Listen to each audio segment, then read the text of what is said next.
Terbongkar, diam-diam Prabowo mau beli Apem dengan utang 1.760 triliun rupiah, ditulis oleh Morasifudan di siwar.com. Sebelum kita lanjut, jangan lupa subscribe dan nyalakan loncengnya agar Anda menjadi yang pertama mendapatkan informasi dari jurnal terupdate.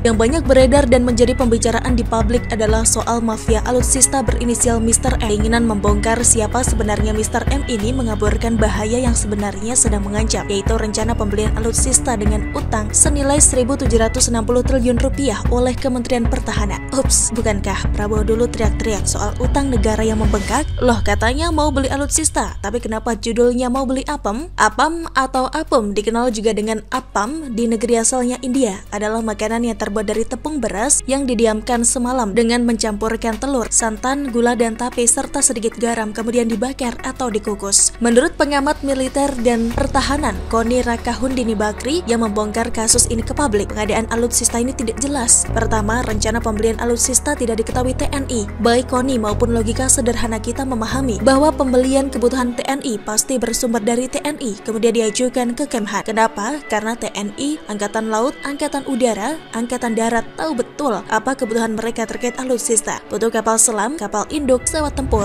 tank, dan lain sebagainya. Sama seperti misalnya dalam pembelian kebutuhan alat tulis di sekolah. Tidak mungkin kepala sekolah tahu atau wakil kepala sekolah bagian sarana dan prasarana atau sarpras tahu soal ATK yang dibutuhkan di setiap kelas tanpa dia bertanya kepada guru wali kelas yang tahu persis soal kelasnya. Sesederhana itu, kalau sarpras asal menganggarkan, maka bisa jadi ATK yang dibeli tidak memenuhi kebutuhan kelas atau bahkan melebihi kebutuhan sampai tidak digunakan atau tidak sesuai dengan kebutuhan. Bayangkan deh, soal ATK di kelas saja sampai sedetail itu. Masakan alutsista untuk mempertahankan negara dibuat secara serampangan, bagaimana mungkin TNI tidak tahu apa yang akan dibelikan untuk mereka? Lalu dari mana angka itu muncul? Bagaimana Kemhan menyimpulkan bahwa pertahanan negara membutuhkan alutsista dengan biaya seperti itu? Kedua, anggaran 1.760 triliun rupiah harus habis di tahun 2024. Data ini diperoleh dari rancangan Perpres tentang rencana strategis atau Restra sampai 2024. Sudahlah tidak tahu angka itu muncul dari mana? Harus habis pula tahun 2024, sementara sekarang sudah tahun 2021. Apakah pembelian alutsista itu seperti beli apem? Anda kalau beli apem tidak diperkenankan untuk mencicipi apemnya. Anda juga bisa beli pagi atau sore, yang penting Anda tahu tempatnya. Anda juga tidak perlu melakukan persiapan untuk makan apem. Sementara pembelian alutsista tidak semudah membeli apem loh. Harus ada proses yang harus dilalui, apakah itu soal kebutuhan TNI, persiapan personil yang akan menggunakannya, tentang perencanaan dalam perawatannya, tenaga ahli yang akan menanganinya, serta infrastruktur untuk menjamin ketahanan sistem pertahanannya. Masa 3 tahun cukup untuk itu semua? Sementara sekarang perpresnya masih sementara, sehingga masih butuh prosedur pengesahannya yang pasti juga memakan banyak waktu. Ketiga, anggaran 1.760 triliun rupiah tidak diketahui akan membeli alutsista apa saja. Kalau TNI saja tidak tahu dari mana angka anggaran itu muncul, maka kita tidak tahu Kemhan akan membeli apa. Sebab baik di Perpres, TNI maupun di keterangan Kemhan tidak disebutkan akan beli apa. Keempat, munculnya PT Teknologi Militer Indonesia atau TMI di bawah Kemhan. Masih menurut keterangan Koni, TMI akan mengurusi pengadaan seluruh alutsista. Tapi aneh, kantornya masih kumuh, nama-nama di kantornya dari kertas, dan pembuatannya masih baru, serta websitenya pun sudah ada. Kemhan membantah keberadaan PT TMI ini, tetapi sayangnya Koni punya bukti dokumen keberadaan PT TMI yang ditandatangani Prabowo sendiri. PT-nya sudah ada, websitenya keren juga, tapi PT yang sedemikian kilat itu akan mengelola anggaran yang harus habis 2024. Tidak sepengetahuan TNI,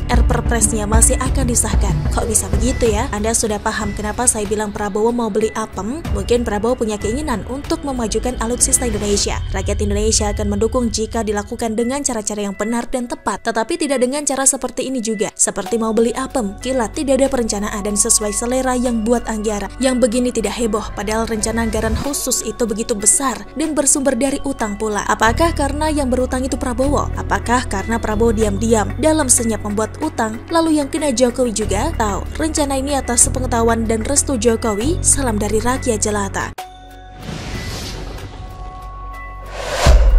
Hancurnya benteng pertahanan Anies Baswedan, ditulis oleh Rasto di siwar.com. Sebelum kita lanjut, jangan lupa subscribe dan nyalakan loncengnya agar Anda menjadi yang pertama mendapatkan informasi dari jurnal terupdate.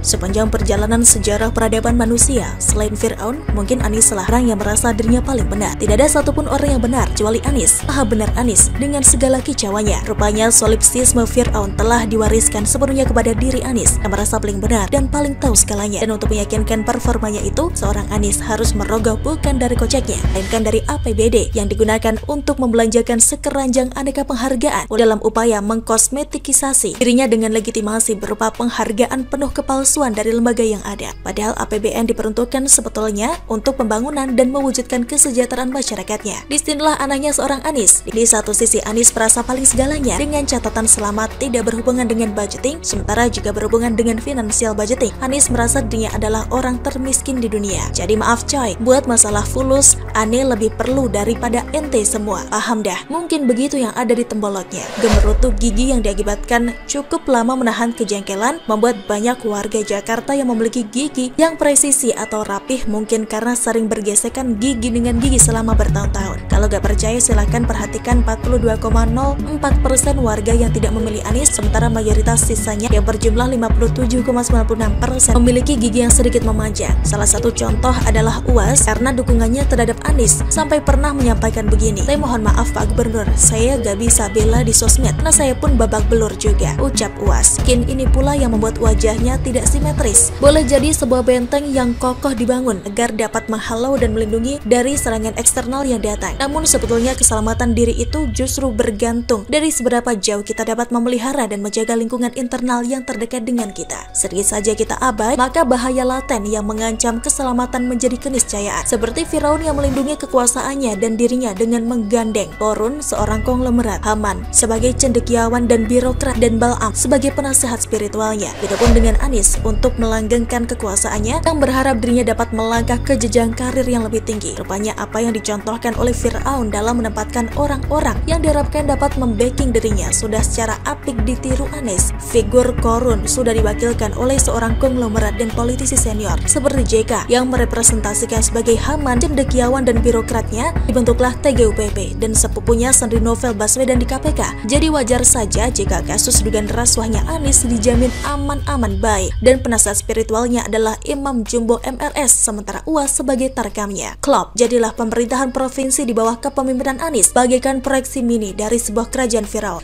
Seperti Firaun, tabiat congkak dan sengaknya membuat dirinya lengah. Sikap superioritasnya membuat bawahannya merasa tidak nyaman bekerja di bawah kepemimpinannya. Puncaknya adalah tidak kurang dari 239 aparatur sipil negara atau ASN menolak mengikuti lelang jabatan eselon 2. Tentu saja gerakan resistensi ini dapat mengancam posisi Anis sebagai Firaun. Maaf, maksud saya sebagai kepala daerah di Provinsi DKI Jakarta. Mulailah DPRD berinisiatif akan membentuk pansus atau panitia ora usah urus karena hal yang tidak bisa dipahami kalau DPRD seolah-olah baru menyadari. Disusul mosi ketidakpercayaan masyarakat terhadap barisan cendekiawan yang tergabung di TGUPP yang mendapat desakan untuk segera dibubarkan karena tidak transparan dan dinilai belum memberikan kontribusi yang berarti sampai saat ini terhadap perkembangan di ibu kota. Adapun sepupunya yang menjadi birokrat di KPK nasibnya sedang berada di ujung tanduk karena tidak lulus dalam tes wawasan kebangsaan atau TWK. Akhirnya zona aman sudah tidak lagi dalam genggaman Anis dengan terdepak sepupunya yang selama ini menjadi palang pintu berkaitan dengan beberapa berkas aduan dugaan kasus tindak pidana korupsi yang sudah masuk ke KPK, di mana sangat erat keterlibatan Anies Baswedan. Adapun sang Korun KW harus berhati-hati mengingat beberapa kasus yang dapat menjerat dirinya sewaktu-waktu dapat dibuka, seperti pada kasus Bukopin yang menjerat keponakannya, di mana negara telah dirugikan sebesar 59 miliar lebih dan sedang ditangani prosesnya. Sekarang Anies tak ubahnya seperti ular dalam kepompong yang menunggu kemana takdir akan membawanya. Bermetamorfosakah atau nasibnya menjadi fertilitas yang naas? Bagaimana menurut Anda? Silahkan tulis komen Anda di kolom komentar. Jangan lupa untuk like, subscribe, dan share. Rekana pamit, sampai jumpa.